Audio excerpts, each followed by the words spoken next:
Hello friends, मैं Mukesh sir stir academy में आपका स्वागत है। आज का टॉपिक हिंदी व्याकरण। हिंदी व्याकरण में आज आप लोगों को वर्णमाला के विषय में कुछ चर्चा किया जाएगा।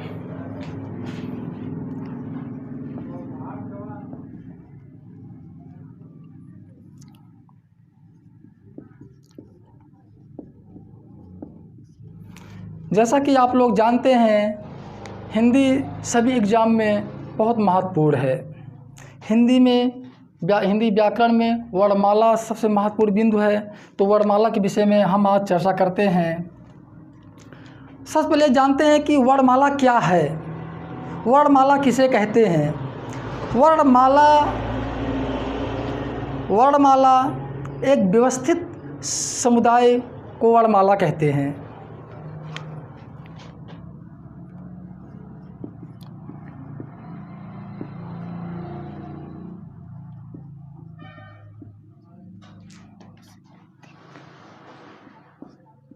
वर्णमाला व्यवस्थित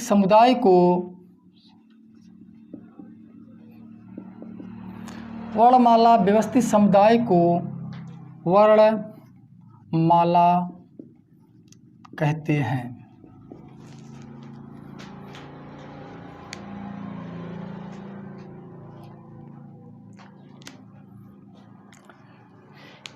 हिंदी वर्णमाला में कुल 52 वर्ण होते हैं। कितने वर्ण होते हैं हिंदी वर्णमाला में?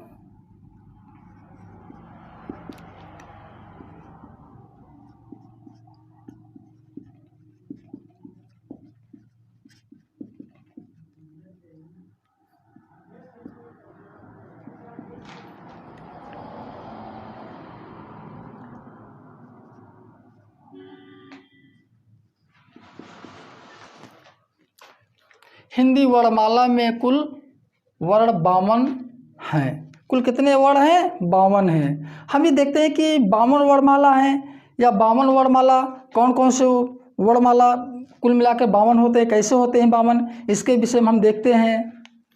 ये जो वर्णमाला है इसमें स्वर और व्यंजन को सभी को मिला करके वर्णमाला बनता है। स्वर और व्यंजन को मिला के तो हम देखते हैं 52 वर्णमाला हमारे कैसे होते हैं। पहले हम स्वर देखते हैं। 11 स्वर जो हमारे हैं, पहले देखते हैं स्वर।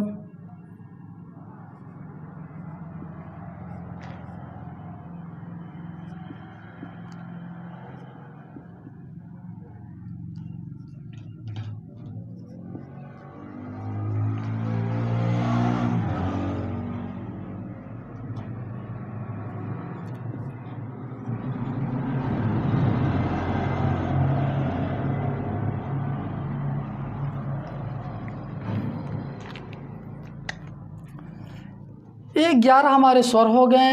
और व्यंजन देखते हैं।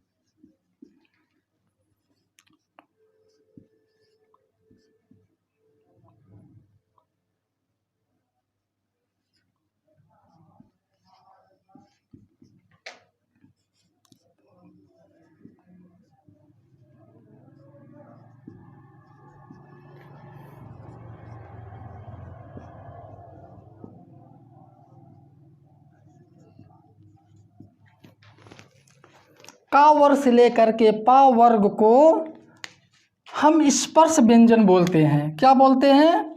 स्पर्श व्यंजन बोलते हैं। इसे कहा गया है कि स्पर्श व्यंजन। इसे स्पर्श व्यंजन बोला गया है।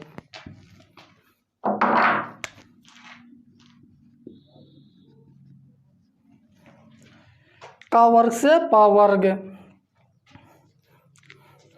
स्पर्श व्यंजन के बाद हमारा आता है यंथस व्यंजन। क्या आएगा? यंथस व्यंजन, या र। बताया गया कि या, र, ला, वा, ये क्या बोला गया है? इसे बोला गया है यंथस व्यंजन, अंथस व्यंजन। अंथस व्यंजन के बाद ऊष व्यंजन आता है। क्या आता है? ऊष व्यंजन। ऊष व्यंजन में भी हमारे ऊष व्यंजन में जो है सा, हा,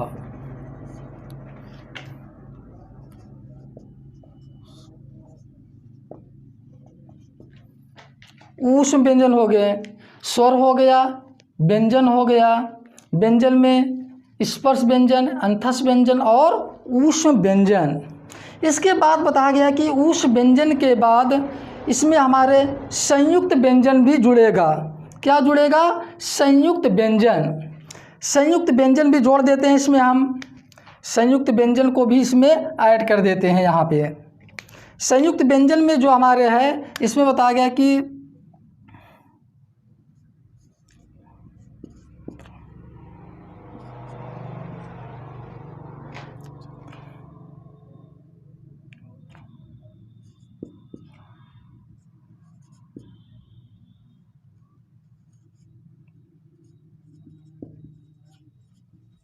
संयुक्त व्यंजन हो गया है।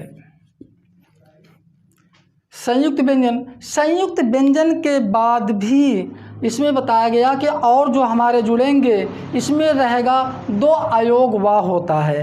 अयोग वा, जिसे बोला गया है अन्न, आहा, इसे बोला गया है अयोग वाह। और दो द्विगुण भी होता है। क्या होता है? दो द्विगुण। दो द्विगुण को मिला लेते हैं।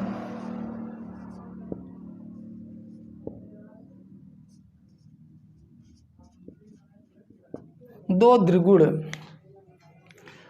इन्हीं को मिला करके कुल हमारे 52 वर्ण होते हैं। हम काउंटिंग कर लेते हैं 52 वर्ण हुए कि नहीं हुए। देखते हैं 1 2 3 4 5 6 7 8 9 10 11 12 13 14 15 16 17 18 19 20 21 22 23 24 25 26 27 28 29 30 31 32 33 34 35 36 37 38 39 40 41 42 43 44 45 46 47 48 49 50 51 52 कुल वर्ण बताया। इसीलिए आपको चर्चा किया गया है। कुल बताया गया कि आपको हिंदी वर्णमाला में कुल वर्ण जो होते हैं 52 होते हैं। तो कुल हमारे वर्णमाला में जो आपको बताया गया 52 होते हैं, एक इन्हीं को मिला करके कुल हमारे वर्णमाला कितने हो गए? वर्णमाला, कुल वर्णमाला की संख्या कितनी हो गई? 52 हो गया। कितने हो गए? 52 हो गया। इन्हीं के विषय में आपको मैं चर्चा कर रहा था कि वर्णमाला किसे कहते हैं। वर्णमाला व्यवस्थित समुदाय को हम वर्णमाला कहते हैं। हिंदी वर्णमाला में कुल 52 वर्ण होते हैं। तो 52 वर्णमाला ऐसे होते हैं, स्वर और व्यंजन को मिला करके, और इसके बाद संयुक्त व्यंजन मिलता है और अयोग वाह और दो द्विगुण को जोड़ करके कुल 52 वर्ण होते हैं। कितने वर्ण होते हैं? 52 वर्ण होते हैं। अब तो आप देख चुके होंगे कि 52 वर्ण हमारा कैसे हुए, 52 वर्ण कैसे हो गया।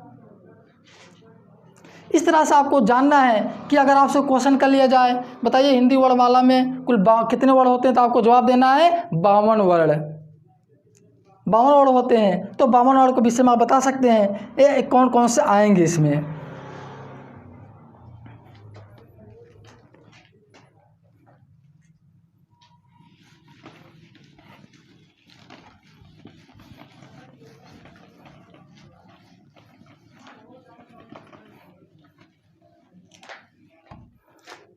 ये तो हमारे हुए वर्णमाला हुए। हम अब देखते हैं कि वर्णमाला को कितने भागों में बांटा गया है। अब देखते हैं वर्णमाला को कितने भागों में बांटा गया है। बताया गया कि वर्णमाला को दो भागों में बांटा गया है। उच्चारण के दृष्टि से वर्णमाला को दो भागों में बांटा गया है। किसके दृष्टि से? उच्चारण के दृष्टि से वर्णमाला को दो भागों में बांटा गया है। पहला कौन सा है? बताया गया कि पहला जो हमारा है स्वर है, दूसरा क्या है? व्यंजन है। वर्णमाला को कितने भागों में? स्वर और व्यंजन के रूप में बांटा गया है। अब हम चर्चा करते हैं स्वर के विषय में। अब देखते हैं कि स्वर किसे कहते हैं, स्वर होता क्या है। स्वर के विषय में देखते हैं। बताया गया कि स्वर जो होता है, थोड़ा सा इसका परिभाषा जाने कि स्वर क्या है। जिन वर्णों का उच्चारण, बताया गया कि जिन वर्णों का उच्चारण बिना किसी अवरोध या बाध्य से होता है उसी को हम स्वर कहते हैं। या जिन वर्णों का उच्चारण स्वतंत्र रूप से होता है उसी को हम स्वर कहते हैं।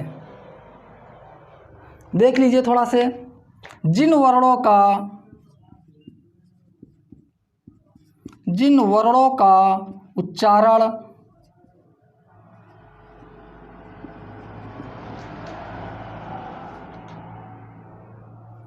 बिना किसी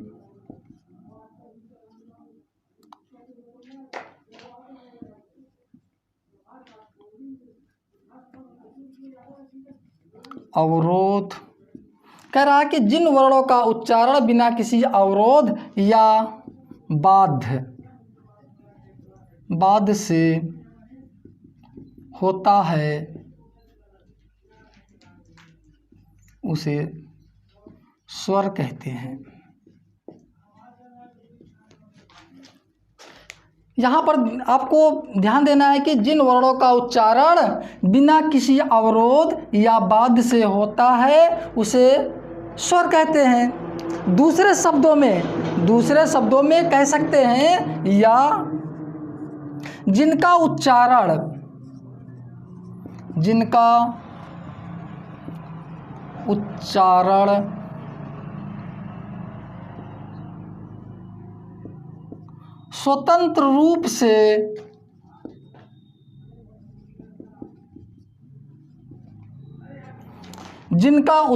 स्वतंत्र रूप से होता है उसे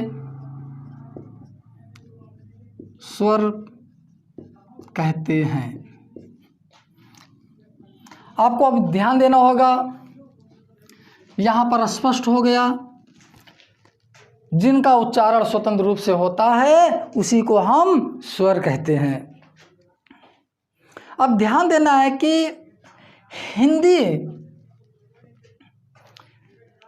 हिंदी में कुल स्वरों की संख्या कितनी है।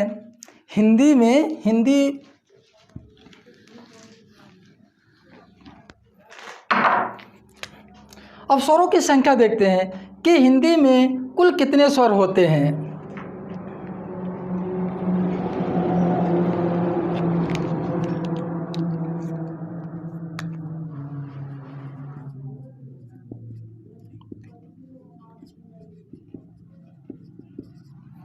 हिंदी में कुल स्वर, तो बताया गया कि हिंदी में कुल स्वर जो हैं 11 हैं। कितने हैं? 11। वह कौन कौन से होते हैं 11? इसके विषय में चर्चा करते हैं हम। 11 स्वर जो हमारे हैं,